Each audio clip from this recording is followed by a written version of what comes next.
Bonjour à tous et bienvenue sur cette nouvelle analyse technique des principales crypto-monnaies réalisée pour le compte de la page Facebook cryptagora.lu avec un Bitcoin donc qui continue à évoluer d'une manière haussière. La semaine dernière, j'attire votre attention aussi sur cette zone des 13 188 $ pour un Bitcoin, zone qui d'un point de vue moyen terme ici représente un double contact, ici une résistance sur un double contact que nous avions connu au milieu de l'année 2019. Donc on était entre-temps reparti ici sur un point bas à 4000 $ pour un Bitcoin, au plus bas de la crise de la Covid-19.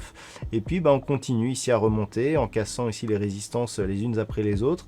Et donc on valide ici la cassure de celle-ci puisque cette zone des 13 188 $ semble agir désormais comme zone de support. Donc nous sommes toujours ici sur un signal de poursuite avec comme objectif des niveaux qui sont désormais sur des 16 000 $ pour un Bitcoin, qui est donc le prochain objectif de cette dynamique haussière, tant qu'ici cette zone reste support et au-dessus ici de la moyenne mobile 20 exponentielle, dont on voit ici que cette tendance d'ailleurs est plus guidée vers la bande de Bollinger supérieure, ce qui nous démontre ici une forte dynamique sur cette tendance actuellement, avec donc des objectifs haussiers qui restent d'actualité.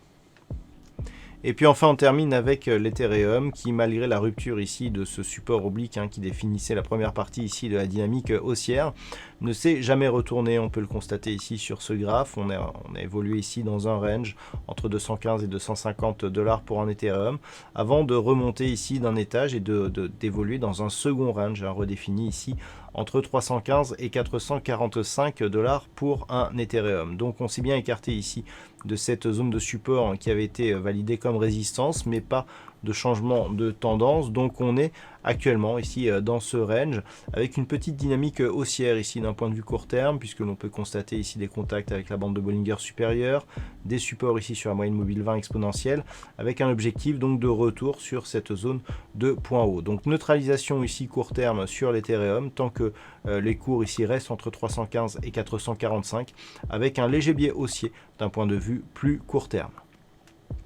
Voilà donc ce que l'on peut dire sur ces deux principales crypto-monnaies.